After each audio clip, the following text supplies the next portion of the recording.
ተነዳ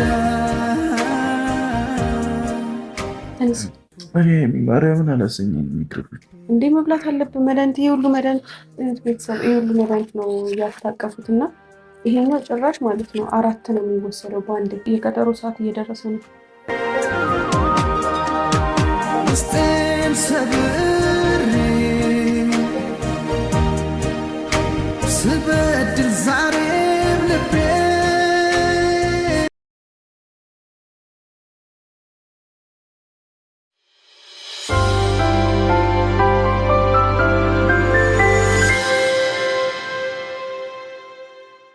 ሰላም ሰላም የኔ ውድ ቤተሰቦች እንደምን አላችሁ? በሚገርም ሁኔታ እንግዲህ ሀይሚና የብሩክ የሌሊት ፕራንክ ወደ ህመም ተቀይሮ ብሩክ ዛሬ በቲክቶክ ገጹ ላይ ሆስፒታል ገብቶ መርፌ ሲወጋ የሚያሳይ ማስረጃ ያለው ቪዲዮ ተለቆ፣ አቤት የሰው ፍቅር፣ አቤት መወደድ፣ አቤት ሰው ያላቸው ለነሱ ክብር፣ አቤት እንደው ፈጣሪን ነው የምላችሁ።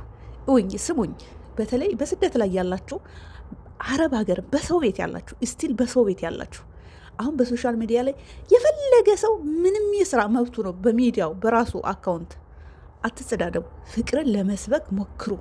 ከሰው ፍቅርን ለመሸመት ሞክሩ።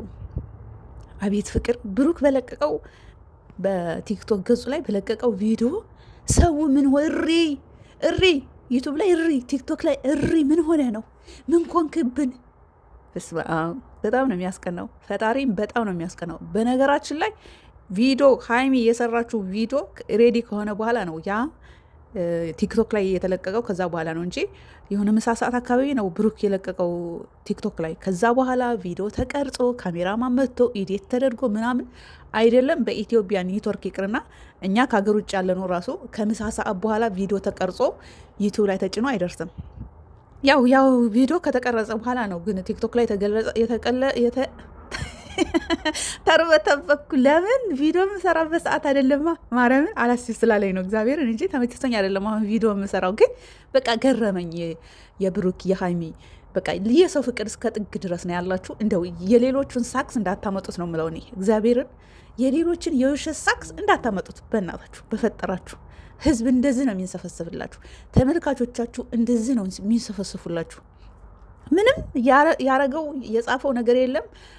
እግዚአብሔር ብቻ ለበጎ ነው አይመም አይባልም። ባለን ነገር ደስተኛ እንሁ ምናምን የሚል ነው ታይትል የተጠቀመው እና ወይኔ የሰው ፍቅር ከምን ምንም አይኖራችሁ በዚህ ምድር ላይ። የሰው ፍቅር ካላችሁ እኔ በቃ ሀብታም ናችሁ። ምንም ቢሆን ሰው ከጎናችሁ ካለ ወርቃችሁ አትወርቁም ከፈጣሪ በታች ማለት ነው። ለማንኛውም ብሩኬ ይህ ህመም አዲስ አይደለም። ሀይሚ እንደገለጸችው ከሆነ ካሁን በፊትም አሞት ነበረ። ያው ሁላችንም እንዳየነው የሌሊት ፍራንክ ግብግብ ላይ ነበሩ። በዛ መሀል ግን እንግዲህ ይህ ምንድን ነው የሚባለው? እኔ እንደዛ አይነት ነገር በነገራችን ላይ አላምልም። ይሄ ሰይጣን አጋንንት ምናምን የሚባል ነገር ይገርማቸዋል። እኔ ከፈጣሪ ውጪ ምንም ሰማይ ዝቅ ምድር ካፍ ብትል ከድንግል ማርያም ውጪ በምንም አላምንም። ግን ይሄ አጋንንት ሰይጣን ምች ምናምን የሚባለው ነገር እኔ አላምንበትም። ግን ቢሆንም በሌሊት ቪዲዮ ሲሰሩ ሻወር ሲወስዱ ምናምን ምች መቷቸውም ሊሆን ይችላል። ፕላስ ደግሞ ይሄ ድንገታዊ የሆነ ህመም ደግሞ የሚጥል በሽታ ነው። አንዳንዴ እንደዚህ ነው። እረፍት አለማግኘት፣ የደም ማነስ፣ ብዙ ማሰብ፣ መጨነቅ፣ ሌላም ለራሱ ቴኬር አለማድረግ እንደዚ አይነት ነገሮች ሲያጋጥሙ የመጣል የድንገተኛ ህመም ያጋጥማናል። ካሁን በፊት ታውቃላችሁ ሀይሚም እንደዚህ ቪዲዮ ላይ ካሜራ ላይ እየተቀረጸች ወርቃለች ታስታውሱ እንደሆነ እና ሀይሚዬም እንደገለጸችው እንግዲህ ድንገት ታሞብኝ በጣም ተጨንቄ ነበር። በህይወቴ እንደዚህ ብሩክ ታሞ አይቼው አላቅም ነበረ። ግን ደግሞ ስለ ሁሉ ነገር እግዚአብሔር ይመስገን በሪያድ ሄደን ሆስፒታል ያው ህክምናውን ወስዶ መድኃኒት ተሰጥቶት ይሄውላችሁ አሁን ደህና ነው ብላ ስታጎርሰው አያምሩም? ወይኔ ፈጣሪ! አሁን ቪዲዮ የምሰራበት ሰዓት አይደለም እኮ ያረ እንደው የእናንተ ፍቅር ሊደፋኝ ነው። አያምሩም እንደዚህ ስታጎርሰው? በቃ እሱ እኮ አይኗን ነው የሚያት። ለማንኛውም በስበቡ ሰላም ወርዷል የኔ ውድ ቤተሰቦች። በቃ እኔ በጣም ቀናሁ። መንፈሳዊ ቅናት ያዘኝ ከብሩክና ከሀይሚ ማለት ቲክቶክ ላይ በለቀቀው ቪዲዮ በቃ ሰው ቁቁ አለ። መልስ ስጡን ቁቁ አላስቀምጥ አሏቸው። ስለዚህ ይሄ ቪዲዮ ተቀርጾ እንዲለቀቅ አበቁት ማለት ነው። ብዙ የሚካበድ አይደለም። ይሄ ድንገታ የሆነ ነገር ራስ ማዞር፣ ያው ደም ማነስ ምናምን እንደነገርኳችሁ ለራስ ቴክር ጊዜ አለመስጠት ምናምን ነገር ነው። ብዙ የሚካበድ ነገር አይደለም። ሁላችንም አንዳንዴ እኔ ራሴ ያጋጥመኝ ድንገት የሚጥል በሽታ አለብኝ።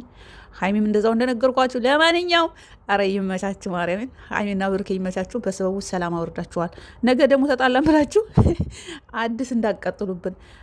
እኔ እንደውም እኮ ይሄ እነ ሙፍታ ጃንጣ ይዤ በቃ እነ ብሩክ ጋር ነው የሚሄደው ምናምን የሚል የተለቀቀው ቪዲዮቸው ማርያም ተናድጄ ነበር። እውነት ነግራት ያጭ አሁንስ ምን በቃ ተዋቸው። በእነሱ መካከል እስኪ አትግቡ፣ የፍቅር መቀስ አትሁኑ እያልኩ ቪዲዮ ልስራበት አልስራበት እያልኩ ነበረ። ለማንኛውም በቃ ብሩክ ሀይምም አይባልም። ሀይሚዬም እንግዲህ እንደምትዋዛሬ ፏ ብትሽ ብላ ምግቧን አዘጋጅታ ያው እያጎረሰችው አይን ላይን እየተገጣጠሙ እየተያዩ እንደ ይሄ እኮ አፍላ ፍቅር ላይ ናቸው። አሁን እነሱ ታውቃላችሁ፣ አፍላ ፍቅር ሲጣሉ እንደዛ የሚያዙት እንደ አንድ ነገር የሚባባሉት የማይከባበሩትም አፍላ ፍቅር ብድ ያለ አፍላ ፍቅር ላይ ስላሉ ነው። ግን ቢሆንም በጣም ነው የሚናበቡት። በጣም መስመር የሳተ ነገር አያደርጉም። እንደነገርኳችሁ እንደው የሌሎቹን የሚሰሩትን እንደው እንዳታመጡብን። እንደዚሁ እንደተወደዳችሁት ቀጥሉበት ነው ምለው። ይመቻችሁ።